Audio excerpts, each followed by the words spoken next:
we are back with Fit for Life Radio with your hostesses, me, Gary, and Will and Ben. Hey. Hello. Notice he said it like, me, Gary. Me. Hostess Gary. with the mostest. Fine, we'll do an ABC order then. Then Ben gets to be first. Ben. Me. Hi. It's all right. That's for last. Hello. No big deal. Ben, Gary. If Y'all still feeling that holiday hangover a little bit? Yeah. Yeah. Dude, I had one day. It's coursing through my veins. When was it? Man, this weekend. Like, all I wanted was meat. Like, I didn't want anything else. Like nothing on it. No rice. Just, like, I had a day where, like, my body was like, hey, you need protein. And, like, that's all you need. And it was, like, a wake-up call. Like, too much macaroni at the Christmas party and the day after. So much food. I've taken my food instinct out behind the shed and shot it. Yeah. It's dead. It's gone. It's definitely gonna take a little bit to get in tuned with do I want this or do I need this? Yeah, dude, Ooh. Let's talk about that a little, because I noticed that for me too, and that's where it's because of the processed foods, right? Like, oh yeah, 100%. Dude, when you're eating all the cookies and the sugar, and like you just want more because your brain, you just like want more because it tastes so good, and then it just throws everything off. And I'm sitting there like, I'm gonna eat all these cookies because they're delicious, and you just don't pay attention to anything else. Mm-hmm. There's no rhyme or reason anymore. It's just like there's food in my house. So let's go. Yep. Yeah. And then it just throws everything off. And then Alexis and I were working out, Tuesday, after a huge dinner the night before, a bunch of food, like bagels and stuff for breakfast that the family had. And then, dude, I just could, like, the workout was you just did whatever anyways, but when you're just so full and stuff like that all the time, like, you feel so sluggish. Yeah. It's true. Dude, you do. It's awful. And then, like, once you're back to, like, eating, like, how you normally would, or eating, good whole foods, like, dude, everything just feels better. Mm-hmm. I hit the 24-hour fast yesterday. Ooh. The travel day is always a good thing. Works well. And, that's a good idea. I like that. so we had dinner, our last dinner that Tuesday night. What is today? Thursday? Tuesday night. And then, so then basically fasted all traveling for all day Wednesday and until dinner yesterday. So 24 hours, a little over 24 hours. The thought of that probably scares the shit out of most people. Like, not Yeah. eating for 24 No hours. food. Well, you know what, man? That'd probably be great for everybody to do. Well, you learn so much. You learn yeah, that, just to you're not feel going to like- die. Yeah, Yeah. what does hunger really feel like? And two, knowing that, like, if you don't eat, you're okay. Like, if you don't eat for 3 days, like, maybe you're in trouble. Like, you might need to eat. But, dude, one day, like, I feel like that would teach everyone a good lesson. Yeah, well, especially when you've loaded up for 2 weeks, and then if you have any body fat on you, which we all do, like, you have stored energy. So You know what, though? Like, you're a little more adjusted. Somebody that eats, like, processed shit all the time, if they did a 24-hour fast, dude, they would probably feel awful. Oh yeah, their blood sugar is going to tank, yeah, and dude, it's going to be like a roller coaster. Like, their body's used to that, like, those constant hits, you know what I mean, of carbs, or, the hyper palatable foods. And so when their body's not getting that, it freaks out, or their brain, excuse me. But it's a good place for everyone to get to, where you can, like, go 5 or 6 hours in between meals, or have a fast and be fine, like, have stable energy levels. That's a sign of being healthy. Dude, one of the best things I think I did, and it just kind of happened this way. I know I've talked about it before on here, is just, like, not eating early. Like, usually I'll eat after I train, which ends up being, like, 10, 11, 12 o'clock. Like, I don't really have a certain time. It's just when it happens. But having that fast from, like, dinner until, like, mid-morning to noon, I just feel a lot better all the time. Even training-wise, like, that extra fast, and just knowing, like, if I'm a little bit hungry, like, you're good, man. It's not the end of the world. So it's definitely helped with that, especially being somebody who, is prone to, like, being a little more hungry, or, craving awful foods, things like that. Like, if I have one, I need to have a million. So, it's good. It's a good adjustment for me, which I definitely like. Yeah, I mean, and there's different ways to do it. I enjoy like having breakfast and feel better, but I don't eat in between my meals, you know. So Yeah, I think the exactly. important thing is just being in a state of not eating more often, you know, like Yeah, like being not constantly eating. exactly. So Yeah. that could be intermittent fasting a little bit longer. It could be having a 1 hour, 24-hour fast a month or a week, or it could be less. More space in between your meals and, Yeah. and less frequency. Basically, just finding a way to eat less often. Yep, and all of Well, those are like perfectly cool ways to do it. There's no real one way to do it, which is great.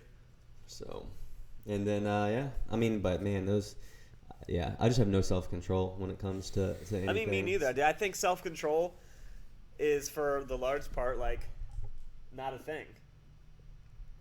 Yeah, I think like there is a degree of it, but overall, like it's not what people say it is. It's just setting you got to set your environment up, like we talked about last week. That's really more what it is, you know. Now there are the people like Whitney that can eat like a cookie and be done, you know.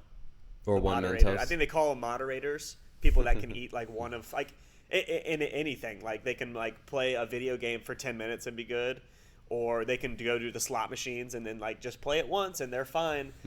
But then there's people. Damn, I forget the word for it. But the other half of the coin to where like that one like dopamine hit activity just like cascades way easier. And I know I'm that type of person. So yeah, it's interesting. Yeah, I wish I was the other type of person, but I'm not. I wasn't born that way.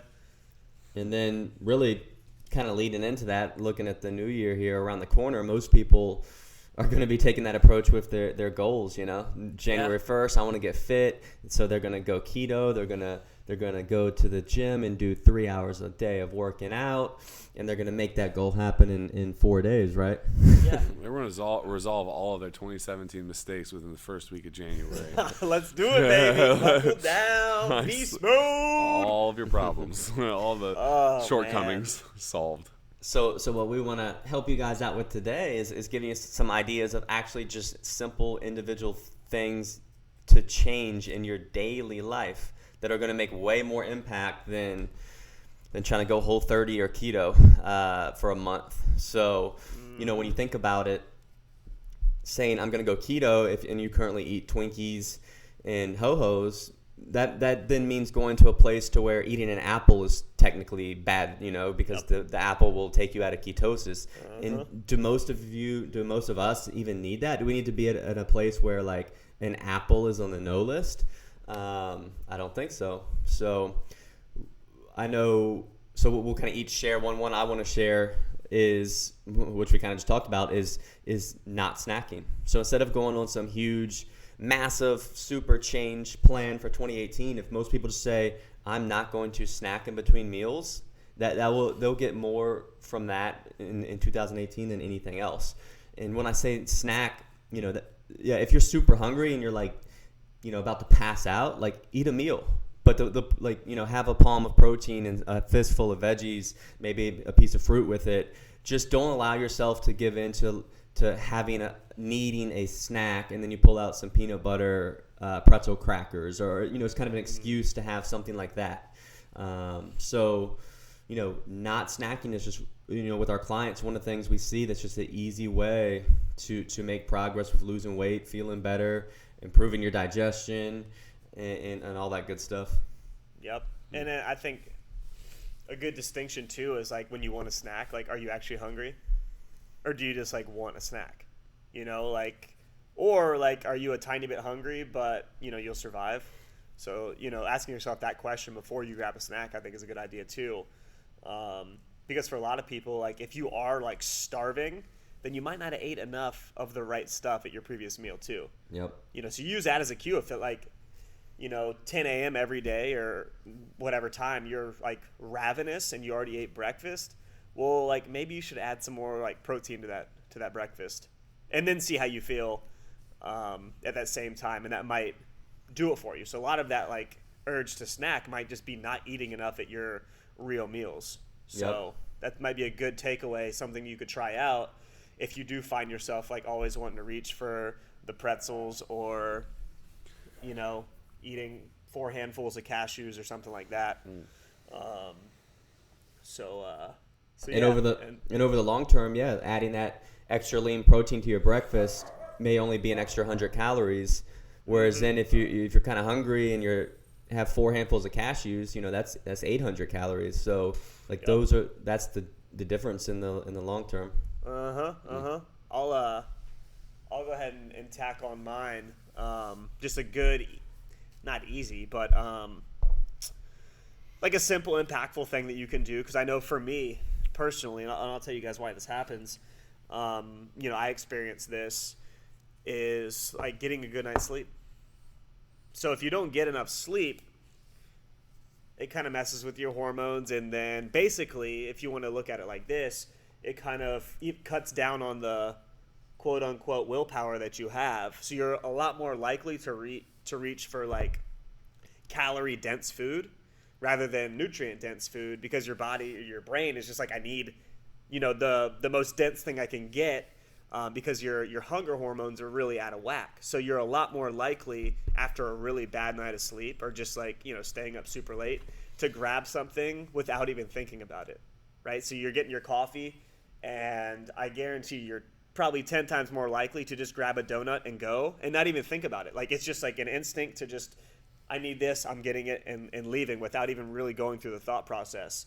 And I think that happens with a lot of people. They get really, really hungry, and they start craving stuff in the morning after a really bad night of sleep. So I think getting a good night's sleep can really help with that, because you're not going to feel that intense hunger or like compulsion to get something that's, sugary and fatty and hyper palatable, and your body's like, I need it. And also, you just feel better overall. I mean, getting a good night's sleep is good for everything. You recover from your workouts.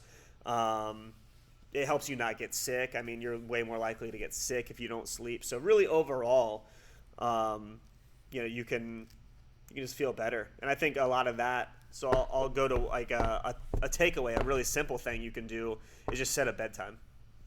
You set a bedtime, and you're a little more likely to adhere to it. But just try to get in bed around that time.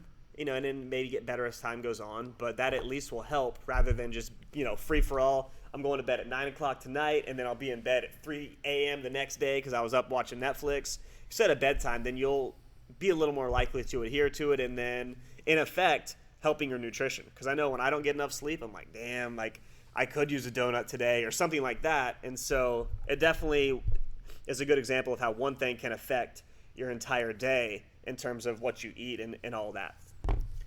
Yeah, and there's really no argument against it, right? Because think about it. After 10 p.m., like, there's nothing you can be doing that's going to benefit your energy levels the next day. Most people are staring at screens, watching, so like that's not going to help. So really, and nowadays, like, people have Netflix. Like, you can watch any show you want at any time. So it's not like you're going to miss anything. Like, you can just pause it and watch it at an earlier time the next day, and just, there's really no excuse.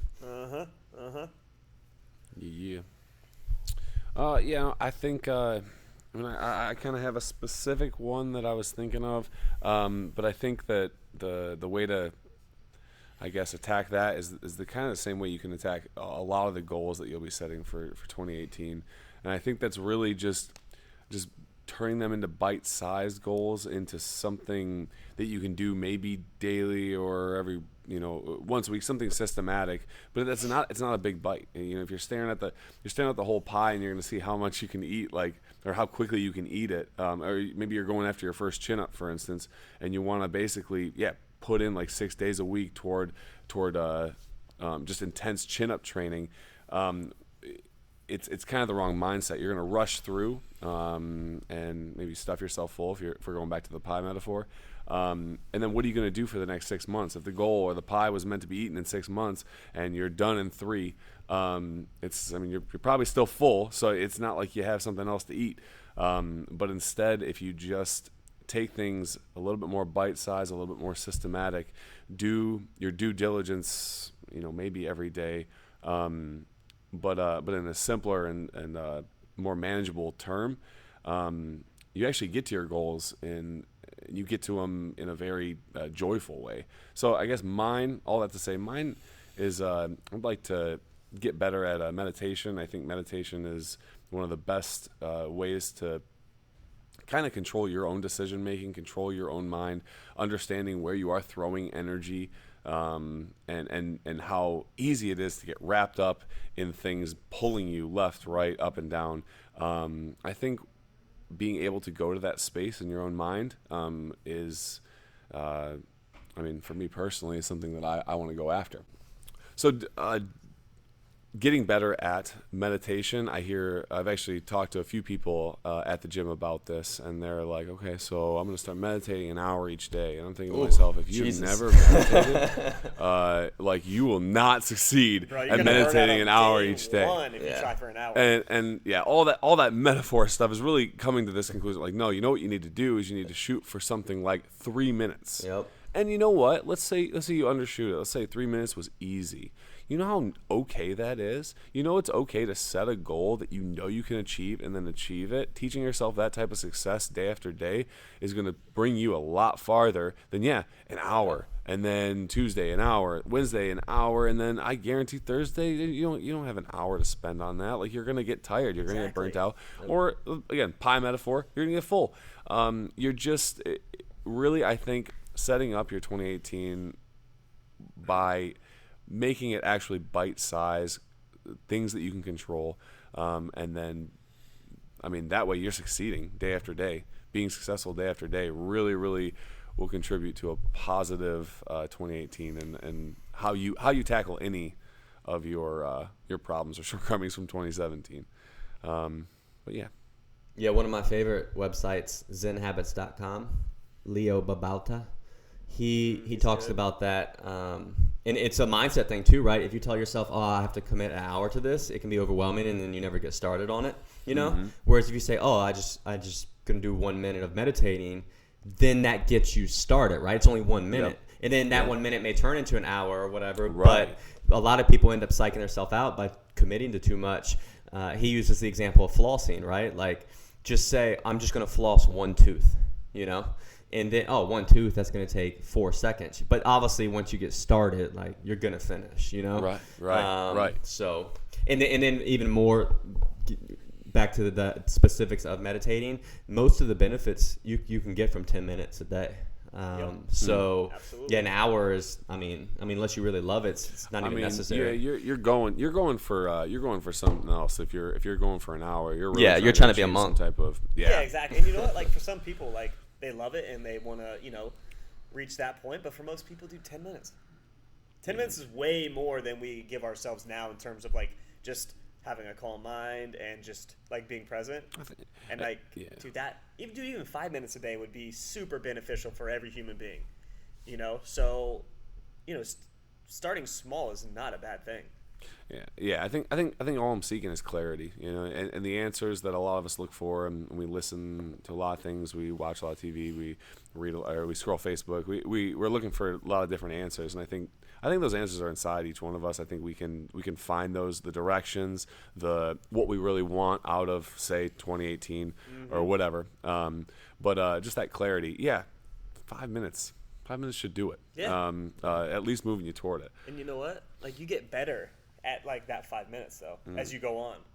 You'll get better because most people when they start meditating, they suck. Oh, it's and it's cool. It's fine, but that's the way it is. Most people have a really hard time clearing their mind, and I think meditation is really just you're always just trying to reach that state. I think you hit it in bite sizes. You won't have 10 minutes straight of just silence, and that's for most people, unless you're a monk and you've been doing it for a long time.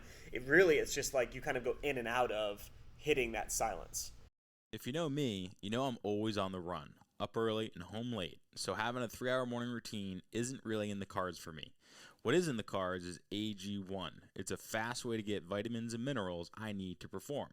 I first gave AG1 a try because I wanted a single solution that helps support my entire body by filling in nutrient gaps and simplifying my morning routine. Since drinking AG1 daily, I've always felt strong and energized and ready to attack the day. Not only does AG1 deliver my daily dose of vitamins, minerals, pre- and probiotics, and more, it's a powerful, healthy habit that's also powerfully simple. It's 1 scoop mixed in water once a day and every day. I know that AG1 is giving my body high-quality nutrition. Every batch of AG1 goes through a rigorous testing process, so you know that it's safe. And AG1 ingredients are sourced for absorption, potency, and nutrition density. AG1 is a supplement that I trust to provide the support my body needs daily, and that's why I'm excited to welcome them as a new partner. Here is your chance to start every day this season with a gift to yourself. Try AG1 and get a free 1-year supply of vitamin D3K2 and 5 free AG1 travel packs with your first purchase exclusively at drinkag1.com/provengrit. That's drinkag1.com/provengrit. Check it out. If you know me, you know I'm always on the run, up early and home late, so having a 3-hour morning routine isn't really in the cards for me. What is in the cards is AG1. It's a fast way to get vitamins and minerals I need to perform. I first gave AG1 a try because I wanted a single solution that helps support my entire body by filling in nutrient gaps and simplifying my morning routine. Since drinking AG1 daily, I've always felt strong and energized and ready to attack the day. Not only does AG1 deliver my daily dose of vitamins, minerals, pre- and probiotics, and more, it's a powerful, healthy habit that's also powerfully simple. It's 1 scoop mixed in water once a day and every day. I know that AG1 is giving my body high-quality nutrition. Every batch of AG1 goes through a rigorous testing process, so you know that it's safe. And AG1 ingredients are sourced for absorption, potency, and nutrition density. AG1 is a supplement that I trust to provide the support my body needs daily, and that's why I'm excited to welcome them as a new partner. Here is your chance to start every day this season with a gift to yourself. Try AG1 and get a free 1-year supply of vitamin D3K2 and 5 free AG1 travel packs with your first purchase exclusively at drinkag1.com/provengrit. That's drinkag1.com/provengrit. Check it out. And I think it's fun and it's good and it's a good exercise for you as a person. And I think people get frustrated that it's not, 5 to 10 minutes of complete silence and they feel like, oh, I can't shut my brain off. I can't do this. Well, none of us can. No, your brain's going to keep going. It's going to keep, and it's just an exercise and calming it, I think, and reaching that state of what we will call silence, and there's varying degrees of it, and you get better with time. It's a skill and you have to practice it. And I think that scares a lot of people, really with any skill, if we want to talk about it. If you took it in little bite-sized chunks, like you would do better, and you were just okay with doing the best you could that day. Mm-hmm. Like that's pretty much key with everything. If you're trying to do a push-up, and then you can't do one on a box, but you are like, oh, I'm going to get a push-up in, a few months, but you start doing them on the floor. Like, what are you going to get out of that? You're going to get anything but burnout. You're not going to get anywhere. But if you start small and just do like, oh, well, I just did 5 push-ups today, on a box. Yeah. You did that for a week. And then the next week you did 2 sets of 5 push-ups. And then a year from now you're going to be great. But if you keep doing them on the floor and floundering around and all that, like, you're not going to get it. Right. And that goes with anything. That's Ben's pie metaphor. You keep trying to eat the whole pie without ever trying to have one slice, then, you're going to kind of spin your wheels. Good luck getting through it all. Yeah. Yeah. And that's really, with the new year around the corner, what we want to emphasize is set your outcome goals like we've talked about in the past episode, but then, really dig in on those process goals and break them down. And if you are interested in meditating more, a great app that I personally use is Headspace. Mm-hmm. So it's a guided meditation app, and you can say I want to do a 10-minute, and if you like guided meditation, so, there's some Australian guy with a nice accent kind of talking you through it, and it helps a lot. So I prefer the guided meditation. But check that little app out. It's called Headspace. They do a free trial, right? 10-day trial. There's a free trial. You can really just stick with the free trial, but I do the paid version, and it's a bunch of other stuff. It's pretty cool. Yeah, but if you're going to do it, it's worth it, I think. But everyone should try that out. So another one for me, then we'll just maybe make another trip around here is, so I know a lot of people want numbers, even as much as like counting everything can end up being a hindrance that isn't super accurate. One number I do like, and for people that do want to plug, that do plug MyFitnessPal and all that good stuff, is your protein number. Aim for 100 grams of protein a day. If you want just something real type a number to focus on, like that's the one. Most people don't hit it, and when people do, there's a huge benefit. When you eat that much protein, you're going to be full. Most protein foods have a lot of nutrients, so you're getting a lot of that good stuff, and it does great things, especially when you're training. So 100 grams a day, I mean, that's a minimum. So, and for girls, it'll be fine. Guys do a little more. But yeah, so if you focus on hitting that, am I hitting that, almost everything else falls into place. I believe Diego was telling us about one of our clients, Lauren, who's lost, 40 pounds or so recently.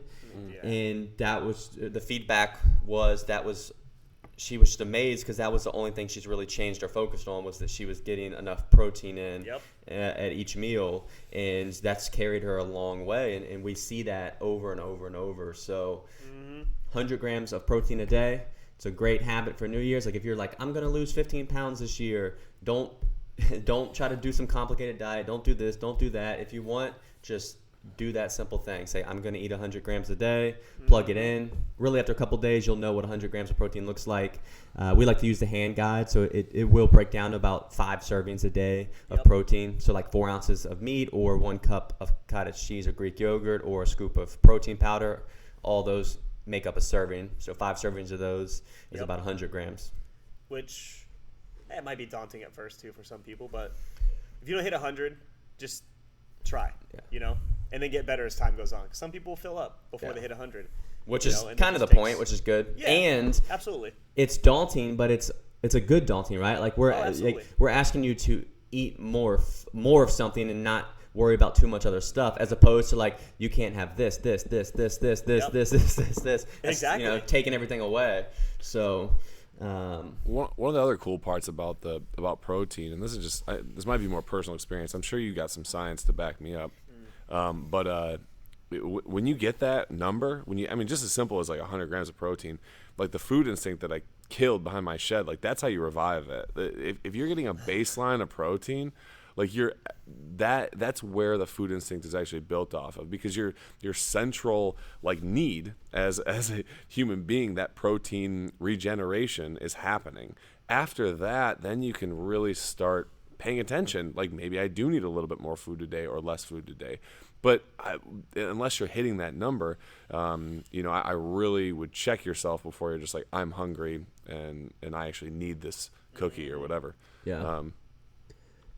Protein fills you up, so a lot of times, if you don't have much protein in a meal, like that's why you're always hungry. Like, carb calories and fat calories are essentially fuel calories, so that's why you could sit there and eat 2 loaves of bread while you're waiting for your dinner and with butter slathered all over it and not blink. But think about it. When you're hungry and you get a steak, as hungry as you are, by the time you start digging into that steak, when you eventually get full, like, and then protein is not appetizing anymore. Like, you're full, Right. So yeah, it's kind of that central regulator of your appetite. Because again, you have to have it. Like your body needs protein to rebuild and do so many things. Again, fat and carb calories are essentially fuel calories. Some of them are essential. You need a little bit of fat. But outside of the essential, they're just fuel. Whereas protein, like science knows we need at least 50 grams a day, and that's just to survive. That's not even talking about what's optimal and to thrive. Then you add an active lifestyle, weight training, resistance training, wanting to be lean, and you need more. And again, we've kind of found that magic number for most people to be about at least 100 grams a day is a good goal. Yep. We should have a protein episode one day. I could go all day. And that's where protein supplements come in. Like if you have trouble hitting 100, then get a protein supplement and have a shake or mix it in your oatmeal or whatever. Just be like a weirdo and just eat the protein powder straight. Yeah, just straight up. So yeah, that's my. What do you got for round 2 here? Damn, I was so enthralled by you that I actually forgot what I was gonna say. So we've covered sleep, protein. We could do now. This isn't most of our clients don't have this problem, but something with actually showing up to work out or getting in that habit. Is like. Yeah, if we go on to that, like that's actually, we've danced around. We've done this for a little while. And we kind of see what works, what people need, what, all that. And I would say, like, everybody's goal above all else should be to show up to the gym, because without that, like, nothing else is going to happen. So for most people, they're not going to eat their protein, or they won't eat as well as they should if they're not even going to the gym. Like, for a lot of people, that's the catalyst. That's number one. And if you're not doing that, then none of the other pieces are going to fall into place as well as they should. Now, and this is from talking to a ton of people and just seeing where their struggles are, where, they've had success. And, when you aren't showing up, then your other habits, I guarantee, aren't happening. So that could be a good goal for a lot of people, especially just starting out. If you're somebody who maybe hasn't trained ever, or maybe you quote unquote fell off the wagon, or whatever you want to think, like, that could be a good goal. Just show up to the gym 3 days a week, put in some work, do some strength training, and that's it. That is your goal. If you get that, you check the box, you feel amazing about yourself, and you're doing something positive. Because once that becomes a habit, then, all right, well, then we'll worry about the protein, then we'll worry about sleep, and then we'll worry about the next thing. But I think without that, it's kind of like the glue that holds everything together. So make sure you're doing that before you're worrying about, all the other minute details, like, oh, am I getting enough carbs? Am I doing this? Am I doing that? Like, well, are you even showing up to do some physical activity to wherever you do that at? So, that's a very, very simple one. And you can check in with yourself. Am I showing up to the gym 3 days a week? If it's a no, make that your goal. And then once you can do that and it's your habit, then, explore your second option. What's the next thing I can do? So that's a simple one. But I think it's something everybody needs to check in with and see, am I doing that or not? Yeah, that's good. I can't get off of the thing. It's basically what we talked about last podcast, so the environment that you put yourself in. But I guess as we're talking about just goal setting, setting goals that are actually appropriate to your life. And we change or help change lives every day. So we're not saying that if your life isn't set up for XYZ, that don't even shoot for it. But at the same time, being realistic with that, and I guess going back to the bite-sized goal thing, actually giving yourself step by step to achieve those can really save yourself some just confusing moments. I'm just thinking back to a conversation I had with somebody earlier this week about, I think I want to, and this was the conversation pretty much in a nutshell, maybe a sentence or two taken out, but I'm pretty sure I want to do a fitness show. And I was like, well, I know you like to drink, so could you give up drinking on the weekends? Well, no. And I'm like, you're conflicted as a coach, right? You're just like, well, okay, I want you to get to where you want to be. But at the same time, like, I know flat out you're not going to stop partying on the weekends because that's what you do and that's what you like to do. So if you had the option, party on the weekends or this fitness physique competition, what would you want to do? Well, I'd rather drink. Well, okay, good thing we had this conversation so that you don't put up on your, New Year's resolution board like fitness competition and then just beat yourself up because you're doing everything right the whole, all week, but then you go and you do your thing on the weekends. Yeah. Under really being able to evaluate your life, the environment you've set yourself up in, and then knowing where it can change should help you kind of dictate the goals that you're setting, and just making them, realistic, attainable. I guess, again, bite-sized goals. Yeah. That's a great point, Ben. Like, I think a lot of people don't even actually, think the goals through to make sure they are realistic. Like, and it can be a great goal. Like, okay, doing a fitness routine, like, awesome. Or being a fitness person. Like, you're gonna get a lot of pat on the backs. Like, I've done it before myself, and but there's plenty of reasons not to do it. Like, you don't have to choose the most extreme goal. I think that's the biggest thing. I guess just saying that out loud. Like, you don't have to choose the most extreme goal.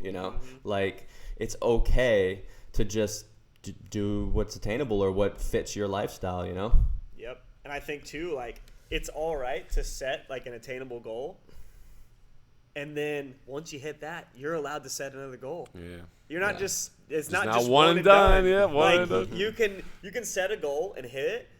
And then set another goal and hit that. And I think most people would probably rather do that if they thought it through rather than let me set this giant a really unachievable goal. It'd be like me saying, hey, I'm going to go climb Mount Everest, when before, like, well, maybe you should climb a smaller mountain first. Maybe you should go do some hiking and, get yourself used to that activity before you try to go do the granddaddy of them all.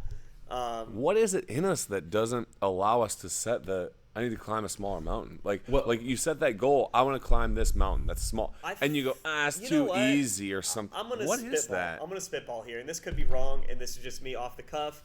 I think we feel better about failing at something so extreme. Like if I said, hey, I'm going to climb Mount Everest, and I never do it, whatever, it's Mount Everest. Right. But if I say, you know what, I'm going to eat 4 servings of protein a day, and I fail at that, I feel like shit. Right. And I think that's what it is. Like, maybe in our brains, like, it feels better to, set the goal really high, because if you fail, no one's going to really say anything to you, or you're not going to feel as bad. But if you fail at something basic, like, I can't eat 4 servings of protein in a day, I think you're going to feel way worse about yourself. Yeah. And maybe that's it. And I think that's part of it. I think another part, especially now, is social media. Yeah. Like, we see the extreme stuff, right? True, so yeah. but all we see is the highlight. Like, you flip on Instagram, you see the champion bodybuilder, you see the ripped fitness model, you see the elite CrossFitter, but you know what you don't see? You don't see the no social life, the no drinking, the preparing and packing every single meal for 4 years, the losing friendships, losing libido, all the negatives, you don't see any of that. You just see the finale, right? Oh, and who wouldn't want to do that? Like, hey, if I'm going to lift weights, why would I not want to be a world record power lifter? Like, I just saw a guy on Instagram with his trophy, and he's strong and jacked. Like, why would I not want to do that, right? You don't see, no one celebrates the mediocre stuff, even though for all of us and most of us, like, the mediocre stuff is plenty, So, and you don't have to give up everything. You're right. That's that's a downfall of social media now, I think. Like, I think it's a great tool, for connecting, but also, like, the detriment is, like, you scroll and you see the highlights of everybody. It makes you feel like shit about yourself. And I think that's why, like, people that compulsively use social media are shown to be, like, more prone to depression and things like that than, people that don't, because you are scrolling and you see these highlights and it gets to you, like, well, why am I not that? Why can't I be that? And I think just seeing that constantly, like, think about how much, I scroll through social media a lot. I know all of us probably do, or catch ourselves doing it. And, like, it's literally just highlights. How often do you see someone that's like, you know what, man?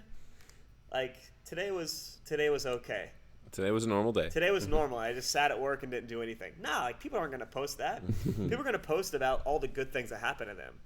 So, it's a tough thing to be a part of and to filter out and to not get caught up in. I know I get caught up in it. Like, and luckily I have somebody at home that will yell at me if I'm, scrolling too hard or, on my phone too much, which is great. And I appreciate it, even if in the moment I don't.